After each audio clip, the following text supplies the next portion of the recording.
എല്ലാവർക്കും നമസ്കാരം. ഗുരുവായൂർ ക്ഷേത്രത്തിനെ സംബന്ധിച്ച ഒരു കാര്യമാണ്. ഗുരുവായൂർ അമ്പലത്തിൽ പോകാത്തവർ കാണത്തില്ല അല്ലേ? സ്ഥിരമായി പോകുന്നവർ, മാസത്തിൽ തൊഴുന്നവർ എല്ലാം ഉണ്ട്. പലർക്കും അറിയുകയും ചെയ്യാം. എങ്കിലും അറിയാൻ മേലാത്തവരുണ്ടെങ്കിൽ അവർക്കറിയാൻ വേണ്ടി പറയുകയാണ്. 12 ദർശന സമയങ്ങളുണ്ട് ഗുരുവായൂരപ്പന്. ആദ്യത്തെ നിർമാല്യ ദർശനമാണ്. അത് വിശ്വരൂപ ദർശനമാണ്. തലേന്നത്തെ അലങ്കാരങ്ങളോടെ ഭഗവാനെ നമുക്ക് ദർശിക്കാൻ കഴിയുന്ന ഒരു പുണ്യകരമായ സമയമാണ് ആ പ്രഭാതത്തിലെ നിർമാല്യ ദർശനം. രണ്ടാമതായിട്ട് തൈലാഭിഷേകമാണ്. വാതരോഗ ശമനനാണ് ഗുരുവായൂരപ്പൻ. എണ്ണ അഭിഷേകം ചെയ്യുന്ന ഈ സമയം ഭഗവാൻ അവിടെ വൈദ്യനാഥനായിട്ടാണ് സങ്കല്പം. ഭഗവാന്റെ വാതരോഗങ്ങളൊക്കെ മാറ്റുന്ന വൈദ്യനായിട്ടാണ് സങ്കല്പിക്കപ്പെടുന്നത്. അതാണ് തൈലാഭിഷേകം. അതും രാവിലെയാണ്. പിന്നീട് വാകച്ചാർത്ത്. അപ്പോഴ് ഭഗവാന്റെ രൂപം ഗോകുലനാഥനായിട്ടാണ് ഭഗവാൻ ആ സമയം വാകച്ചാർത്ത സമയം നിൽക്കുന്നത്. നെന്മേനി വാകപ്പൊടി കൊണ്ടുള്ള ആ അഭിഷേക സമയമാണ് വാകച്ചാർത്ത സമയം. അതൊക്കെ തൊഴേണ്ടത് തന്നെയാണൊന്ന്. എല്ലാം കൂടെ തൊഴാൻ സാധിക്കുന്നവരുണ്ട്, അങ്ങനെ തൊഴുന്നവരുമുണ്ട്. പിന്നെ ശംഖാഭിഷേകം. ആ സമയം ഭഗവാൻ സന്താനഗോപാലനായിട്ടാണ് നമുക്ക് ദർശനം വരളുന്നത്.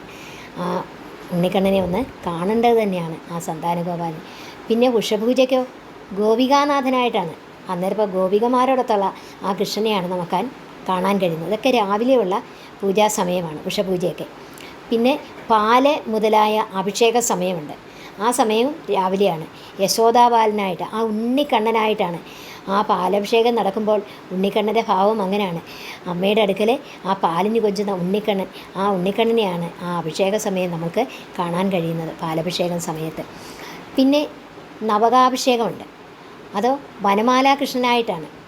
9 കലശങ്ങളിലെ തീർത്ഥം കൊണ്ടാണ് അന്ന് ഭഗവാനെ അഭിഷേകം ചെയ്യുന്ന ആ സമയം, നവകാഭിഷേക സമയം. അത് പ്രധാന അഭിഷേകമാണ് നവകാഭിഷേകം. അതും നമ്മൾ തൊഴാൻ കഴിയുന്നതും ശ്രമിക്കണം. പിന്നെ ഉച്ചപൂജയാണ്. സർവാലങ്കാര ഭൂഷിതനായിട്ട് അങ്ങനെ ഭഗവാൻ നിൽക്കുകയാണ്. എല്ലാവിധ അലങ്കാരങ്ങളോടും മനോഹര രൂപം കൊണ്ട് നിൽക്കുന്ന ആ കണ്ണനെ എത്ര കണ്ടാലും നമുക്ക് മതിയാവത്തില്ല. അതാണ് ഉച്ചപൂജ സമയം. ആ എല്ലാ അലങ്കാരങ്ങളോടും കൂടിയ പൂർണ്ണ രൂപ പ്രദർശനമാണ് ഭഗവാന്റെ ആ ചാർത്താണ് അപ്പോൾ നമുക്ക് കാണാൻ കഴിയുന്നത്. പിന്നെ സായാഹ്നകാലം. സർവമംഗളദായകനായിട്ട് ഭഗവാൻ അങ്ങനെ നിൽക്കുകയാണ്. വൈകുന്നേരത്തെ ദർശന സമയമാണിത്. സകല മംഗളങ്ങളും നൽകുന്നതാണെന്നാണ് സങ്കല്പം. ഈ സമയം സായാഹ്നകാലത്തെ ആ സർവമംഗളദായകനായ ഭഗവാൻ നമുക്ക് സർവമംഗളങ്ങളും നൽകുന്നതാണെന്നാണ് പറയുന്നത്.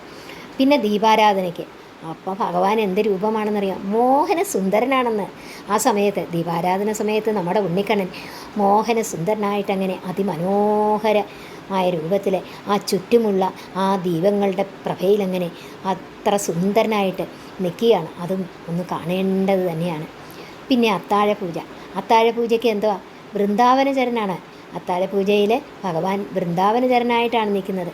അത് രാത്രിയിലെ പൂജാസമയമാണ്. പിന്നീട് നടയടയ്ക്കാൻ പോകുന്ന പൂജയാണ് തൃപ്പുക. ആ തൃപ്പുക കണ്ടിട്ടുണ്ടോ?